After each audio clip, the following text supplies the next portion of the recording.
Mga anak daw ang dapat naglilibing sa mga magulang. Kaya bangungot para sa inang si Zenaida nung nabalitaan niyang ang anak niyang si Clet na naka-admit noon sa ospital, namatay sa TB o tuberculosis at pneumonia.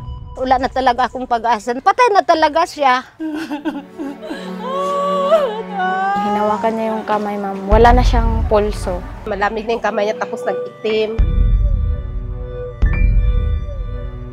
Kaya si Zenaida, nakakauwi lang noon sa kanilang bahay, inihanda na ang burol ng kanyang anak. Nagsabi siya sa akin, pag namatay siya, hindi magpabalsamar. Nag-prepare talaga kami na mabilihan siya ng magandang kabaong.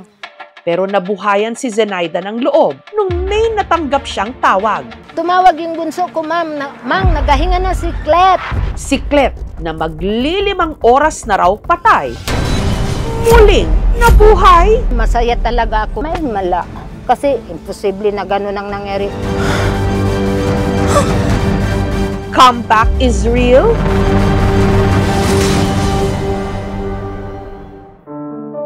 Dito sa Datu Odinsin Swat, Maguindanao del Norte, nakatira ang pamilya ni Zenaida.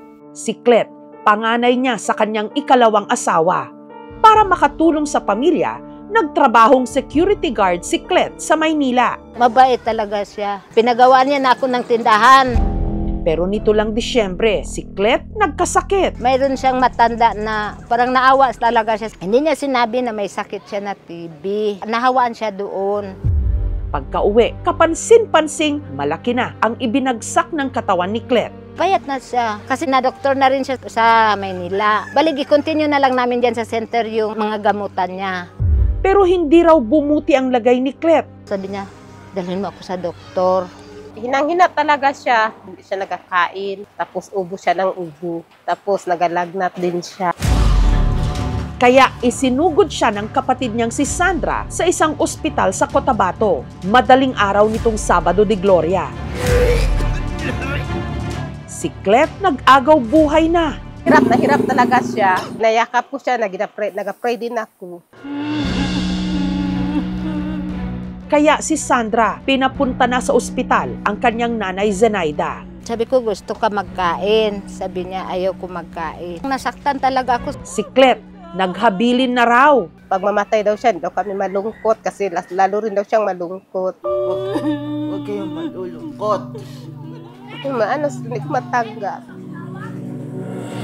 Kasi, yun, parang makita ko siya na parang wala na.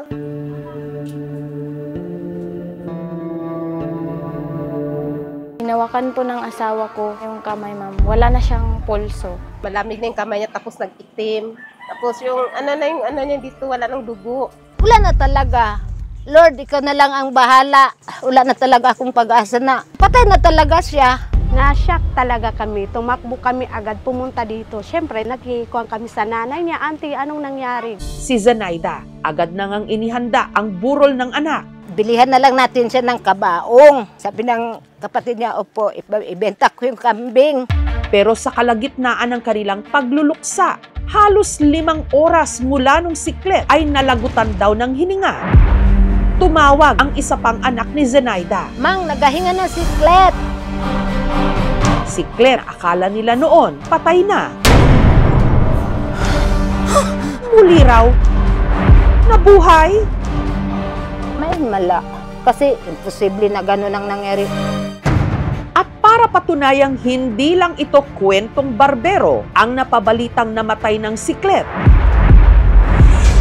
humarap sa aming team. Wala na po akong nararamdaman. Hindi ko po alam kung patay na ako kasi ang ramdam ko tulog na ako.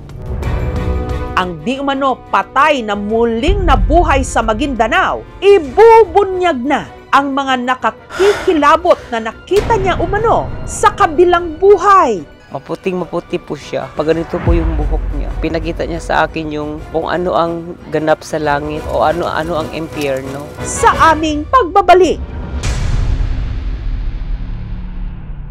Matapos ang ilang araw na pagkaka-confine sa ospital, ng security guard mula Mindanao na si Clet dahil sa TB o tuberculosis, Sabado de Gloria, nung binawian din daw ito ng buhay. Hinawakan po ng asawa ko yung kamay, ma'am. Wala na siyang pulso. Malamig na yung kamay niya tapos nag-itim. Patay na talaga siya. Pero ang pinaniniwalaan na nila noong patay, makalipas ang 5 oras, bigla raw nabuhay. Binigyan ng asawa ko ng tubig kaya uminom po siya. May mala. Kasi imposible na gano'n ang nangyari. Ang lalaking sinasabing tumawid mula sa kabilang buhay at nakabalik muli sa ating mundo. Eto, buhay na nagpa-interview sa aming team. Si Clet, kasalukuyang nagpapagaling sa kanilang bahay dito sa Maguindanao del Norte. Dito na po ako nag-stay, ma'am. Ito na po yung tinutulugan ko. Ito po yung mga gamot na tinitake ko. Tandang-tanda pa raw niya ang pangyayari nung madaling araw na yon. Wala na po akong nararamdaman. Hindi ko po alam kung patay na ako kasi ang ramdam ko tulog na ako. Kwento ni Clet, sa loob daw ng 5 oras na siya'y namatay, meron di umano siyang nakausap sa kabilang buhay. Maputing-maputi po siya. Pag ganito po yung buhok niya. Mataas po yung buhok po. Lahat po siya puti po. Sabi ko sa Panginoon, Lord, bigyan mo po ako ng pangalawang buhay. Sabi niya, sige anak, kung bibigyan kita, sabi niya, lumaban ka. Meron pa daw akong dapat gawin dito sa mundo. Iinganyo ko na yung mga tao na magbalik loob sa Kanya.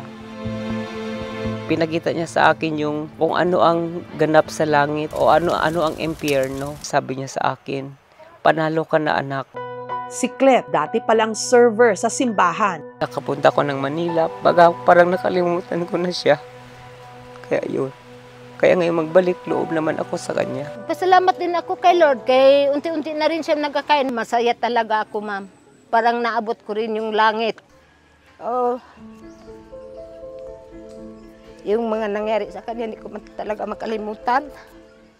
Ang ospital tumanggi magbigay ng komento o anumang pahayag tungkol sa nangyari. Ngunit sa punto de vista o pananaw ng siyensya at ng medisina, totoo bang namatay at muling nabuhay si Clet? Base sa kwento ng pasyente, meron siyang tuberculosis na pwedeng severe. Ang tuberculosis, pag napabayaan, pwede po itong mag-cause po ng severe hypoxemia o pagbaba ng oxygen sa katawan. Pwede po itong mag-lead to comatose. Ang pagkamatay ng tao ay nadidetermine by clinical assessment. Pag wala itong pulso, wala itong paghinga, wala itong mga brain reflexes, ang isang taong namatay na ay hindi na pwedeng mabuhay. Paglilinaw ng pamilya, wala raw opisyal na deklarasyon na clinically dead na noon si Clet. Alam po ng doktor na inatake siya ng malala. Wala ma'am kasi wala man mga doktor doon. Mga nurse lang. Yung wala na siyang dextrose, nagpunta ako, sabi na puntahan lang nila. Sa yung nangyari sa anak ko, totoo talaga yun. O hindi gawa-gawa lang. Hindi binibiro ang sinasabing kamatayan. Ang tuberculosis ay isang bakterya na sanhi ng Mycobacterium tuberculosis. Ito ay nakukuha sa pamamagitan po ng droplets or via airborne sa isang tao na may sakit din na TB. Ang mga simptomas ng tuberculosis ay ubo na 2 linggo, pagbaba ng timbang, lagnat, at minsan pagduduran ng dugo pag severe na ang sakit. Hindi po dapat ito katakutan. Pwedeng makuha ang mga gamot sa mga health center ng bawat barangay. Usually, 6 months ang gamutan nito. Ang turo ng simbahan dito, when a person dies, base sa pagtataya o pagtuturo ni St. Thomas Aquinas, doon lamang niya makikita ng buong-buong Diyos. If it is a life and death situation, mahalaga na ipagdasal talaga natin kung sino man yung pasyente at ibigay sa kanya ng Diyos unang-una yung kagalingan. We pray also for the forgiveness of his sins. Si Clet, walang hanggan ngayon ang pasasalamat. Kung may sasabihin po ko sa Kanya, maraming salamat sa lahat ng binigay niya sa akin. Sa pangalawang buhay, hindi po nila masabing ang Panginoon ay haka-haka lang. Totoong-totoo ang Panginoon. Para kay Clet, binigyan siya ng ikalawang pagkakataon, hindi para muling mabuhay lang, kundi para maging liwanag sa iba. Dahil minsan, kailangan nating mamatay upang tunay na mabuhay. Thank you for watching, mga kapuso. Kung nagustuhan niyo po ang videong ito, subscribe na sa GMA Public Affairs YouTube channel. And don't forget to hit the bell button for our latest updates.